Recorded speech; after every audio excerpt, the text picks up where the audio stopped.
calling from the Trib. I'd like to confirm. Hey, I've been getting the runaround for 2 hours, and I'm coming up. Can you tell me approximately how much money was missing? Was it over $1,000?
I know it's early, and I know we're making noise, but the whole job's going to be done in one day this way. No, I'm not complaining. I just want to know what you're doing. I'm marking the trees that are going to come down. Why? You're going to have yourself a nice wide street. What? Have a nice day, hon. I don't want a nice wide street.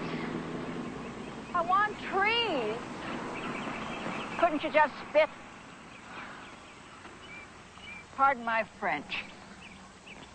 Is this true? Are they going to be chopping down these trees? Isn't it nice how they didn't bother us with making that decision? How they just went ahead? Well, I don't know about you, but... Mildred. Billy. Well, I don't know about you, Mildred, but I'm calling Councilman Garbers as soon as I get to the office. Don't waste your time, honey.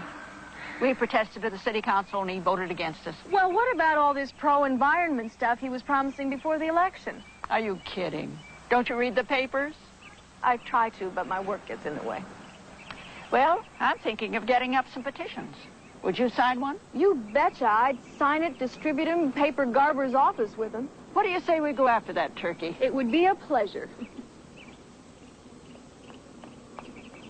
I don't understand, Mary Alice. You haven't put in for any hotel expenses. No. The Olive people put me up. The Olive people? Yes. Oh, the farmers.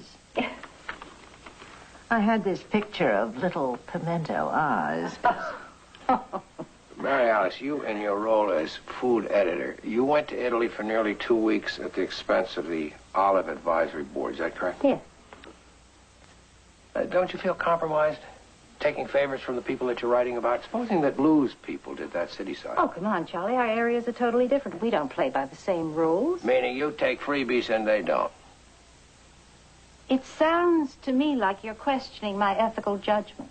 Of course we are. No more junkets, Mary Alice. No more freebies. I don't think you understand how small my operating budget is. I want the food section above reproach. No more pork loin weekends. No more cottage cheese under the table. Are we agreed? I'll try.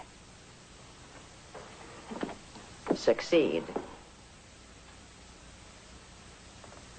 Yes, ma'am. I sensed we had trouble when her recipe for fruitcake recommended chopped olives as an economic alternative to candied fruit. What did you want to talk to me about? My people haven't taken a bribe for weeks. He's kidding. We laugh. But this disturbing episode with Mary Alice is just one of many on this newspaper. I think it's time we took stock of ourselves. I'm clean. How about you, Charlie? What kind of thing are you talking about? A code of ethics? No. I want us to appoint an in-house critic. Someone to scrutinize the Tribune. Point out our weak spots. Show us our conflicts of interest. Listen to complaints from our readers. Like a troubleshooter. Not a bad idea. Remember Alf Rogers? Sweet old guy who wore suspenders with horses on him? He's up in Seattle now. They gave him an assignment like that, media critic. He started to call them as he saw them, and pretty soon he didn't have a friend on the paper. I'd hate for that to happen, Mr. Grant.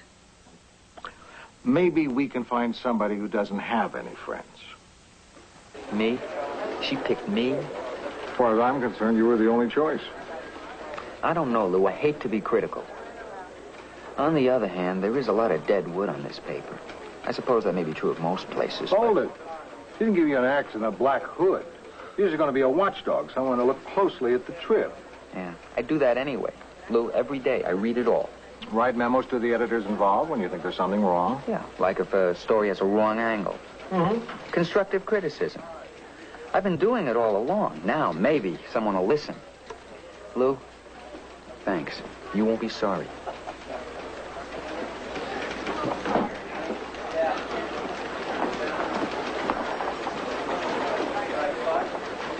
What? Did you want the job? Oh, no. I'm not good at criticizing people. Even now, I can't think of a way to tell you what a bad decision you've just made. What's this? It's all that one-for-all stuff. Miss Pinchon asked me to bring it down. Oh. Is it one for all time of year again? And who says L.A. doesn't have seasons? And I'm supposed to pass the collection plate around the city room? That's the idea. No, we'll see. Who does she think I am? I'm the city editor. Don't have time for this kind of stuff. You got it, Mr. Grant. Good. Well, now, I expect some impressive contributions from Metro this year. Do you really think it's an efficient use of your city editor's time having him pass the collection plate around like this? Well, I don't know. There is certainly an argument to be made for efficiency, Mr. Grant. On the other hand, how can one assess in hours the value of not ticking off one's employer? I take that to mean yes. Okay. I'll do it. But I've got to tell you, I'm really turned off by this guy who's running the campaign. Ronald Ferguson, yes. Little publicity conscious, isn't he? His face on every poster, every TV commercial. I know. But don't worry, Mr. Grant. You won't be subjected to his face for very long. Oh? Oh, that man. Well, please instruct your reporters to do what they can for one for all. I will. Thanks. Had to tell on her kid.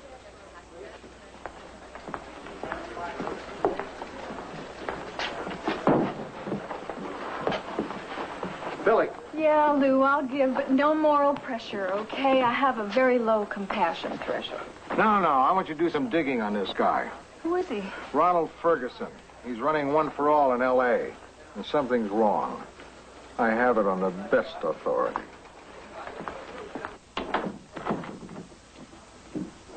Mr. Ferguson will be right out. Thanks. This is quite an office. Have you worked here long? 2 years, but this is my last week. I have to go back to school. You're volunteering during semester break? Yes, but I'm not doing this out of the goodness of my heart. I'm planning to make fundraising my career. You're majoring in fundraising? No, business administration. But my real education has been working for Mr. Ferguson. He knows every angle of the business. I keep forgetting it's a business. You wouldn't if you were around here very long. You want to talk about it? This is fine, Donna. Billy Newman?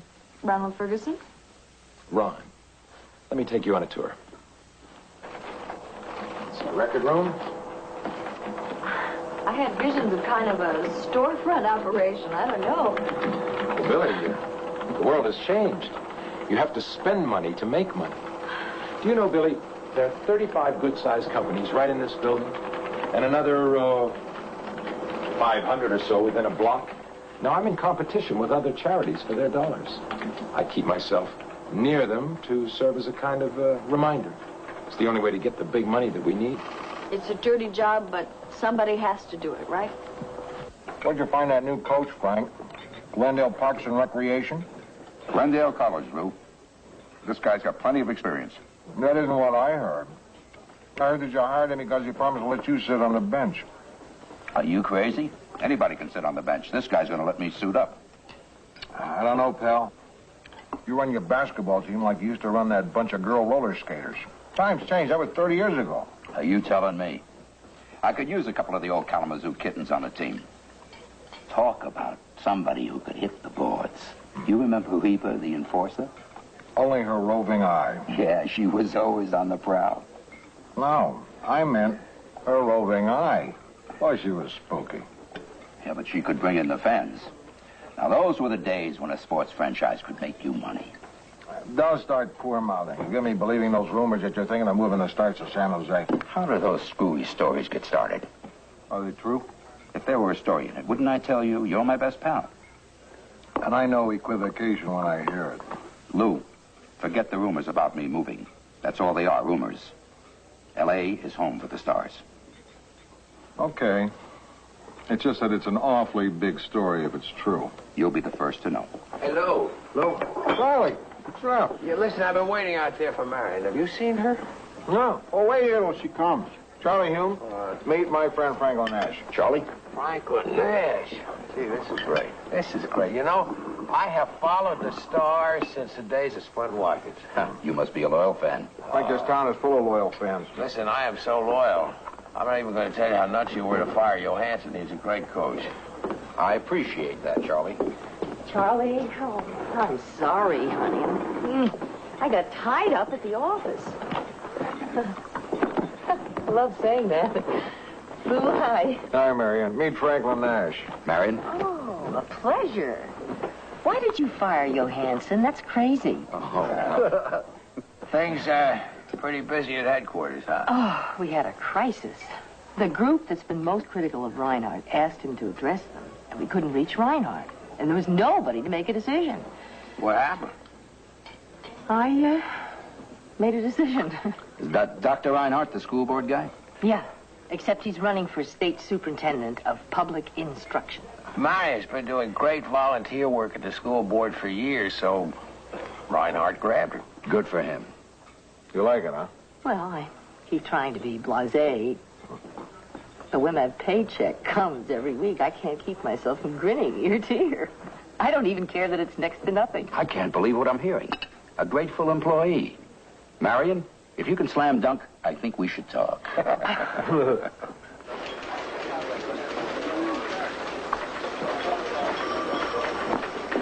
How's it going, Rossi? Oh, Lou, it's incredible. A reporter sitting on a gold mine here. In this room alone, there are so many stories, it's like Naked City. You want to try controlling the Glee? Conflict of interest, self-serving reporting, and enough homegrown stupidity to populate the Gong Show for a year. Good, Rossi. Good. Lou? Yeah? I'm starting a memo for you, too. Oh, I'm looking forward to it. I'd rather not say what it is. I can write better than I talk. All I can say right now is, watch the tendency to tabloid the leads, okay? Right.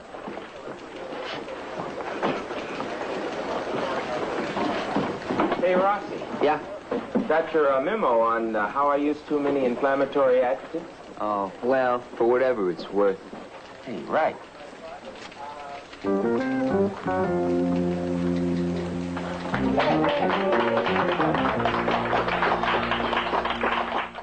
Lou Grant will continue in a moment here on A&E. The important thing is to have a lot of different kinds of people at the rally, a real cross-section. That'll look good on the tube. What if we all wore T-shirts with trees on them or something? Well, I don't think so, Mildred. See, the trick is to not look too slick or too organized. That puts people off. We'll just let people wear whatever they want to wear, and no professionally made signs. Well, we got a problem, Billy. I don't think Councilman Garbers is going to show at the rally. He's gotten word that we're out to get him. Now, listen, I've covered Garbers a lot. Let me call him. Great. We'll really nail him if he shows. But I don't think it's going to be easy to get him. We'll find a way. Excuse me. Billy Newman. Oh, thanks, operator. Hi, Ike. Yeah, have you got this stuff on the One for All for me? Great. Just let me get it down. Okay, shoot. That's good stuff. Also, Ferguson ran One for All in Atlanta. He talked them into giving him a house, use of a car, and, oh, I love this, membership in a country club and private discotheque. Maybe he took some of the underprivileged people from the discotheque out to the fresh air of the country club. Plus, my friend in Philadelphia, where Ferguson also made his mark, said that they've been investigating and are about to press charges. What'd he do? Well, basically, he was so good at hobnobbing with the wealthy, he forgot he only made $35,000 a year. Only? Well, it wasn't enough for the life he was leading. Mm-hmm. So charity began at home. Lou, who tipped you off to this? A sweet, gray-haired widow who can go for the jugular like Jack Anderson.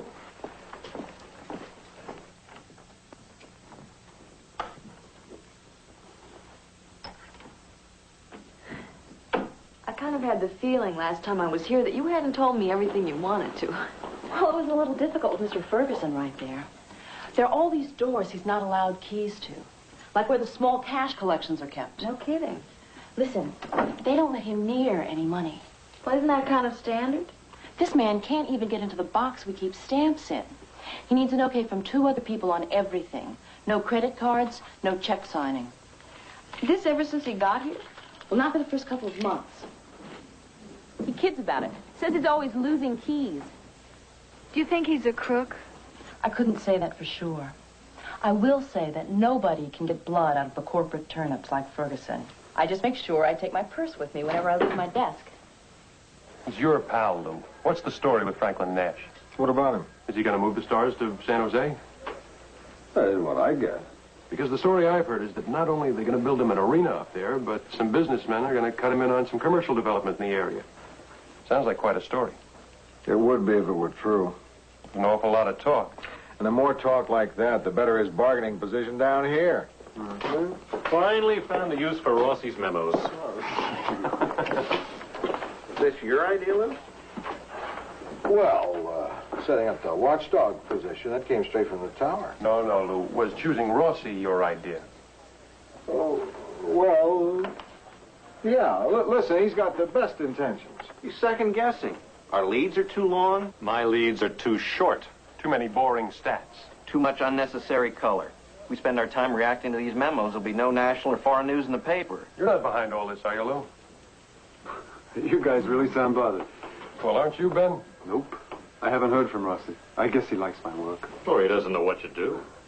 What do you do, Ben? Come on, John. Sorry, I'm late, guys. One more time, Charlie. We tell Rossi. Throw me to the watchdog, you wouldn't. Okay, Lou, what do you got? Billy has worked up something very nice on the One for All campaign. Not only is the chief fundraiser about to be indicted in Philadelphia, but the local board here knows it. They're definitely dumping him after the current campaign. One for All. Shouldn't we check this with Mrs. Pinchon first? It is her charity, but I'd rather not put her in the awkward position of having to decide whether or not to run this. Be a lot easier for her if she's able to say, I didn't know anything about it. Well, then we'll lead with it. Page 1. Tell Billy, nice work. Mr. Rossi. Oh, Mrs. Pinchon, hi. Good work, truly. Oh, thanks. Very much. You want to sit here? Well, I usually make a point of avoiding people who eat sugar puffs for dinner. But I'd like to, yes. Oh. Can you scoot down? Sure. Do you bowl? Well, I used to, but my nights are really kind of tied up. Oh, Mr. Rossi, I only ask for the sake of an analogy. Oh. I feel that, as media critic, I have made you #1 pin. You're right out there in front, and as a result, extremely vulnerable. How rough are things for you downstairs? Oh, it's okay. How are the editors taking your criticisms? Fairly well. Oh, Mr. Rossi. Well, some of them don't read the memos, and the rest don't take them too seriously. Oh, I see. Mrs. Pinchon, I've been thinking, I love this job, but maybe if you gave it to a guy who has more seniority on the paper, someone with more clout. What if I gave you clout? What? Now, I feel we've only taken half measures here. Let's go public with your memos. Let's publish your criticisms in the paper. I'd like to demonstrate to our readers we're not afraid to take a good, hard look at ourselves. Yeah? Mr. Rossi, if I could assure you a column opposite the editorial page, how soon could you have one ready? Are you kidding? In an hour. I've got material for 50 columns. We've got an editor whose wife's on the paid staff of a political campaign. Another editor who's in the back pocket of a local team owner. A reporter who's using political muscle on a city councilman. And a guy who's so close to a senator he can probably read her mind. Really? Yeah. Well, write it up.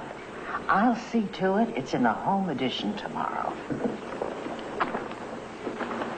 Here you go, Mrs. Panchard. Thank you, Leon. Maybe now they'll see we mean business. Oh, my Lord. What is this?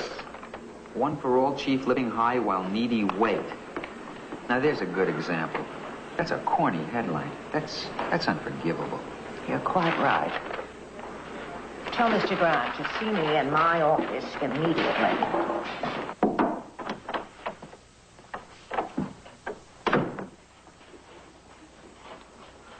Boss, you said you wanted to see me?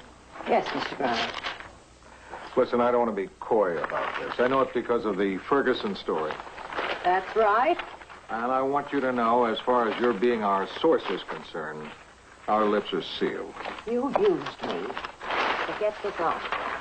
I told you something in passing I had no idea would appear on page 1, and right now I am so angry with you, I don't think I can control myself. Listen, I'm sorry there was a misunderstanding. Get out. No, I think... Get out!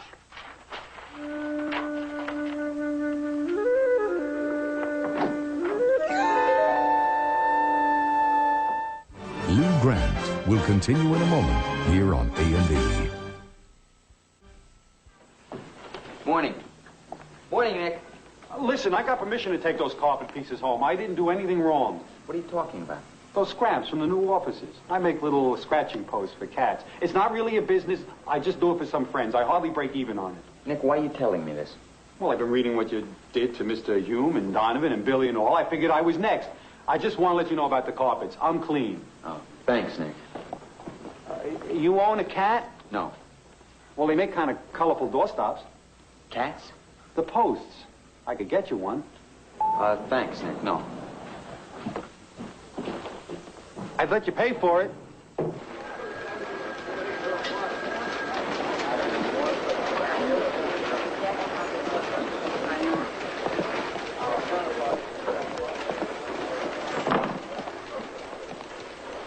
Rossi. Hi. Good morning, Donovan. Can I pour you a cup? In the late winter of 1972, I rode a plane with Helen Emanuel. She just decided to run for the Senate, and she asked me to be her media liaison. I liked her. I thought she'd make a good senator. I quit work here and went with her. We won. I came back to the Trib having learned a lot about politics, about the mutual dependency of candidates and the press, about how to shut off the air conditioning in Holiday Inns. You never asked me, but I think those months made me a better newspaper man. Is that a yes or a no? That's a pour it in your shoe, Rossi.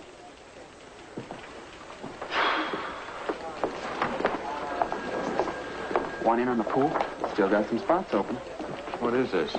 Well, there are 3 factors. Time of the injury to Rossi, which limb is involved, and which Trib employee delivers the first punch. What about multiple fractures? Severest injury takes precedence.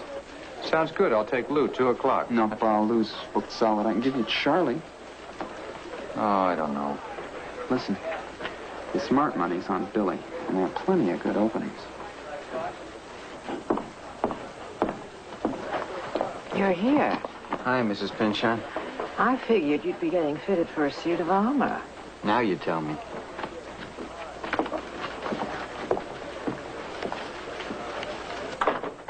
For the record, Mr. Hume, I happen to know Rossi is dead wrong. Morning, Mrs. Pinchot. Thanks. Calling you and Marion strange bedfellows. You're one of the least strange couples I know. Oh, in print. Does this typeface look bigger to you, just that paragraph? I'm sorry for your embarrassment. But Marion is going to have to quit her job. Yeah, I know. Besides, I'm really delighted with Mr. Rossi's work. Oh, I'd like to see the opposition try it. Let's offer them Rossi. Don't blame him, Mr. Hume. It was my idea. Right. Right. Doesn't all that diplomacy wear you down after a while? What do you mean? We've known each other for 12 years. Right now, you're probably as angry at me as you are at Rossi. You always know when to speak out, when to bite your tongue. It's a valuable gift, Mr. Hume. I appreciate it. I think it was dumb giving Rossi a free hand like that. Surprise.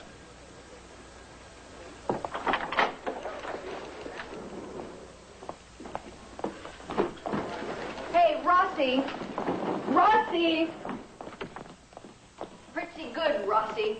I'm sure all of Los Angeles is stunned to find out I don't like watching the trees in my neighborhood get chopped down. You've done a great public service. Hey, Billy. Which is worse, Rossi? The fact that I publicly hate what Garbers is doing, or that you keep your feelings about politics private. Billy. We'll never know how the hell you stand on anything, will we? Just calm down. Oh, I hate it when people tell me to calm down. You think the issue is not having opinions. That's not it. It's not letting opinions screw up your story.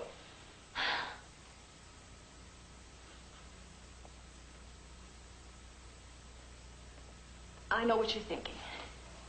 You're thinking that the men's room is not the place for this conversation. Well, I'm sorry to have inconvenienced you, Rossi, or anyone, but I just felt that you should know how I felt about this issue. Is she gone? Come in. Feeling better, Mrs. Pinchon? Mr. Grant.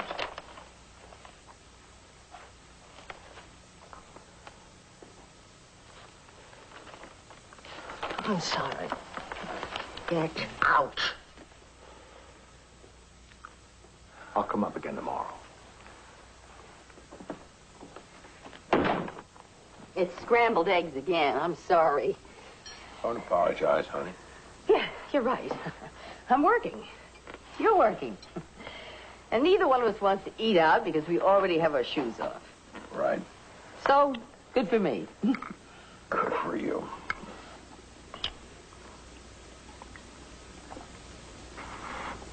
If I got one of those slow cooking things, you know, I could put a pot roast in it in the morning and some carrots and potatoes, and you could have a decent meal for a change. It's a decent meal. It's just that... Eggs are great. Oh, boy, this is a killer, Marion. Did you see today's trip? No, I was in Ojai all day. Oh, what a day. Rossi did a piece on conflict of interest within the paper. His lead item was the managing editor and his wife, who works for a politician, and the possible benefits to the candidate. I feel terrible, Marion. I know what the job means to you, and I have to give it up. Well, don't feel bad, Charlie. I have no intention of giving it up.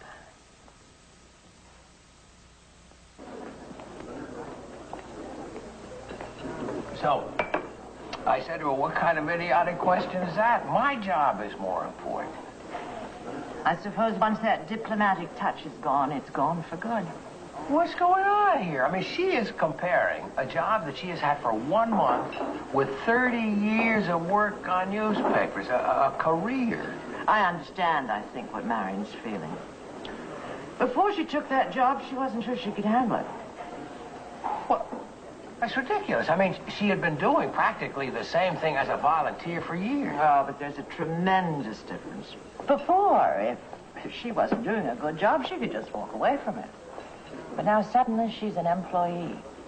People could not like what she's doing. She could be fired. She could fail.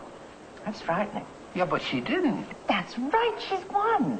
So she's feeling strong and capable and full of energy. And suddenly her husband tells her she has to give it all up. Yeah, no wonder she came after me. Thanks, Miss Pinchon. You're very understanding. You're welcome. I only hope that Marion is understanding about my position. I cannot have a managing editor of this newspaper whose wife is an employee of a political candidate. Oh. This issue is not negotiable. Which am I, Mr. Hume? The rock or the hard place?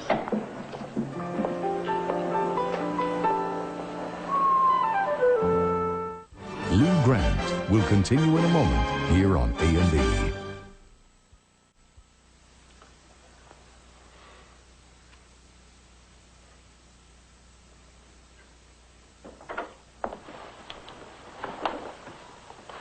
Think 3 is a charm? Mr. Grant, come in. Please. I would like to apologize for my behavior toward you in recent days. It's okay, Mrs. Pinchon. No, it's not okay. It's out of the question for me to lose my temper. Why? We ran an expose on your fundraiser and bruised the One for All campaign. Why shouldn't you be sore? Because it's inefficient. And it's often hurtful to the other person, and it certainly is a sign of weakness on my part. I've seen you mad lots of times. You have seen out of sorts. You have seen indignant. What I've been feeling toward you is more along the lines of blind rage. Okay. Let me have it. Unfortunately, it has passed. Listen, I'd feel a lot better if we got it over with. Got it all out. You know, you're taking this all very well, Mr. Grant. Well, after all, Miss, it's been 2 days. Yes. And in less time than that, you managed to destroy a year's hard work by thousands of people. Mrs. Pinchon. To say nothing of thousands of others whose chances for therapy, 3 square meals a day, counseling, and rehabilitation have been destroyed. All for the sake of 24 column inches. Did you ever think of them while you were chasing after Ronald Ferguson and One for All with your bucket of tar? Sure I did. Did you think about them when you found out Ferguson was a crook? Oh, we were handling that. If any other organization had done that, we'd have called it covering up.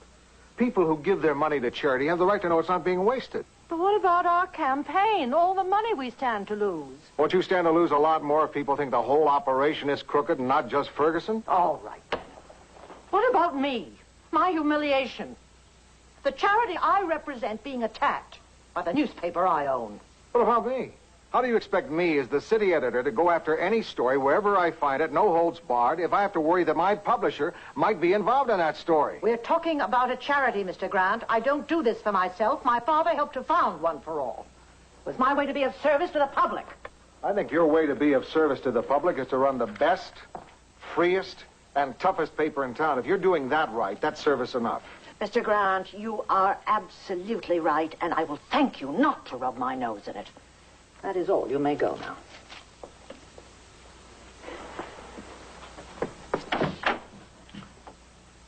But you said your anger had passed. Was a lot better a couple of days ago. This wasn't bad.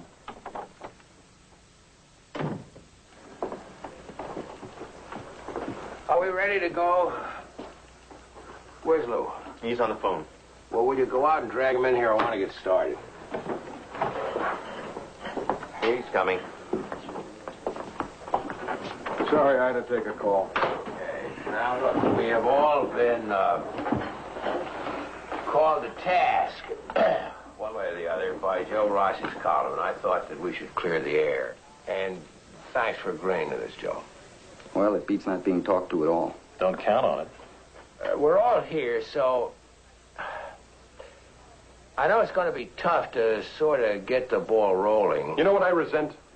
I resent never being asked for my side of the story. Well, Adam, to tell you the truth, sometimes a record speaks for itself. You're the financial editor, and you've got a list of stock holdings as long as your arm. First of all, I have the right to invest my money any way I want. But to use your position at the paper. And second, if you'd done any checking, you'd see that I own 1 share of stock in all those companies. It's a good way of keeping in touch with what they're doing. It gives me access to meetings and records I wouldn't otherwise have. I do it for my work. You wrote about Adam like he was using the trip to play the market. That stinks, Rossi. Look, I'm not saying he did anything wrong. I'm just telling you what it looks like. In this business, even the appearance of something wrong is enough to destroy credibility, and credibility is all we've got going for us. Sure. And with your column, you've done a job on everyone's credibility. Make it look like a normal life is suspicious. I've got kids. I belong to the PTA. According to your standards, I'm probably too involved to be handling busing stories. I think so, yes. So once we actually start caring about a story, we got to disqualify ourselves. That makes no sense. Sure it does. Sure it does. Look, I don't belong to any organizations, any political parties. I've got a driver's license and a library card, and that's it. When Lou assigns me to a story, he knows I don't owe anyone anything. That's because the only thing you got going in your life is your clip file and your portable typewriter. Rossi, there's another kind of reporter. The guy that gets a story because he lives in this world. He's raising a family. He's part of the community he's covering. You may not think so, but there are some stories where he'd have the edge on you. And whoever he is, he's got to be easier to work with than you are. Lou, you haven't said a word. I agree that he's carrying it too far. Plus, I'm steamed that he didn't ask me about my friendship with Franklin Nash before he told our readers about it. But I'm the last one who should pop off. Because in my case, Rossi was right. How's that? I was steering us away from a good story. Nash was just playing with our city council to get a better deal from San Jose. Lou, that's a good story. I thought so, too. So I asked him, and he assured me as a friend that it wasn't true. I just got a call from San Jose. The deal's been made. Are you going to say, I told you so? Well, not in those words. Lou Grant will continue in a moment here on A&E. 8,000. Want some company? Yeah. How you doing? Oh, they're cutting down our trees today. I'm dreading going home to it. I heard. Sorry. Also the Garbers thing. Rossi really did a number on me. He turned what I did into something so sinister, and now I'm all defensive. I know. You go along doing what you think is right, and then suddenly somebody points a finger at you and says, shame on you. Instant guilt. Exactly. Well, you got to put all that behind you, Billy. Look to the future.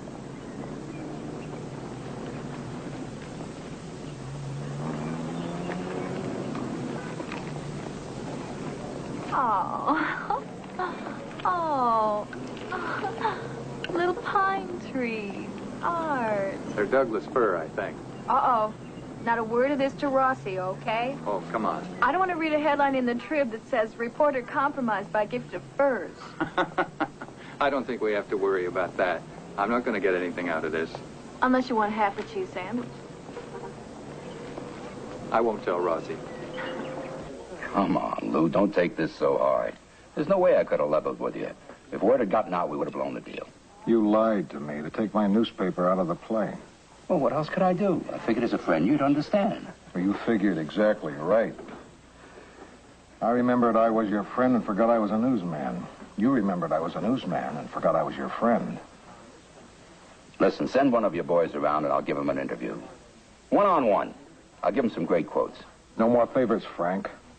Okay? You're overreacting to this, Lou. Yeah, probably. Listen, I gotta get across town in 20 minutes. We're playing Denver. Wanna come? No, it's been a long day. I'm just gonna go home. Next time. Right. Say hi to Laura. Will do.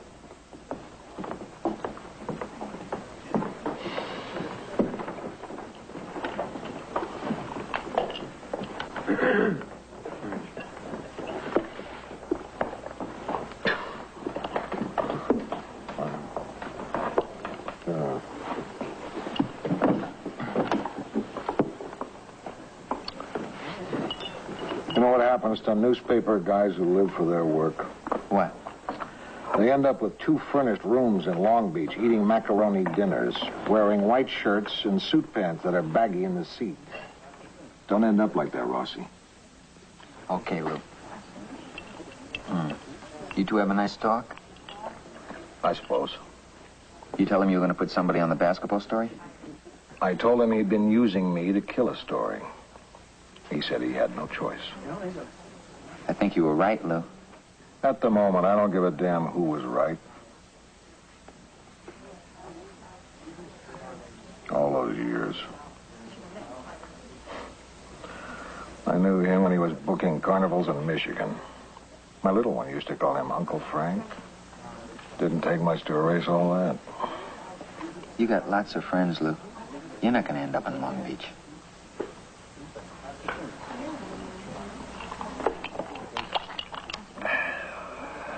You better write one hell of a story about him moving the team. Me? Really? Yeah. Congratulations.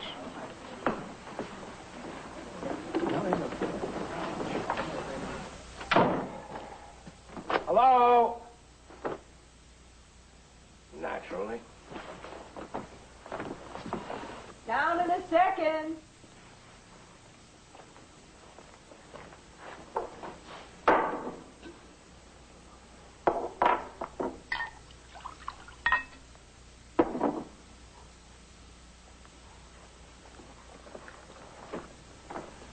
Hi. I didn't think you were home. Well, I am. How was your day? My day was less than perfect. Mrs. Pinchon as much as told me to kiss my job goodbye if you kept working for Reinhardt. She says, by the way, she totally understands how you feel. I'm sure the world is on your side over this. I'm clearly the villain here. Well, you win. I'd be happy to turn over the house payments to you. And how was your day?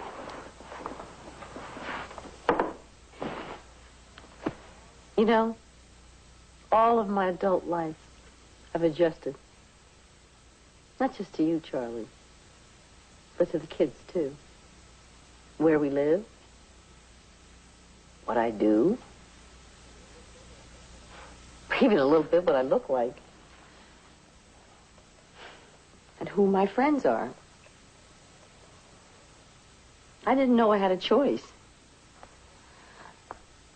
Well, I do. I don't owe it to you to give up my job. You don't owe me anything.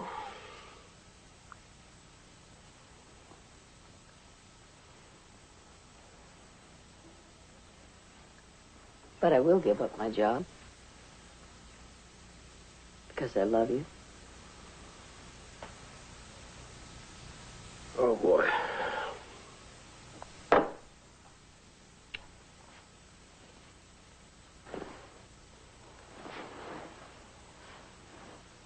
Tell Joe Rossi to keep an eye on me. I'm going to look for something else. Okay, good. Can you get me something at the Trib? You're kidding. Maybe assistant managing editor. You're kidding.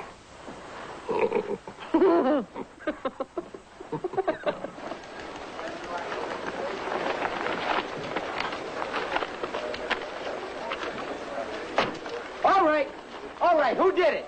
Now, this isn't funny. We're talking about a reputation here. Rossi, what are you saying? It was you. Hell hath no fury, right? I don't know what you mean. It could have been any one of you, or it could have been all of you. For crying out loud, Rossi, what's your beef? Membership. Someone bought me memberships in all these organizations. Look. Young Socialist Alliance. National Rifle Association. Member in good standing. Very sharp-looking card.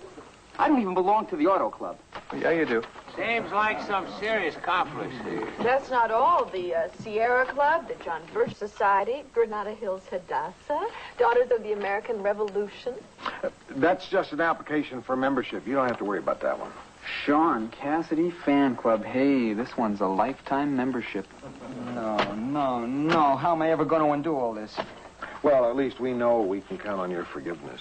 Yeah, well, don't be so sure, Lou. Reverend Rossi. Oh, no. Yep. Eternal Blessings, Mail Order Ministry. No one deserves it more.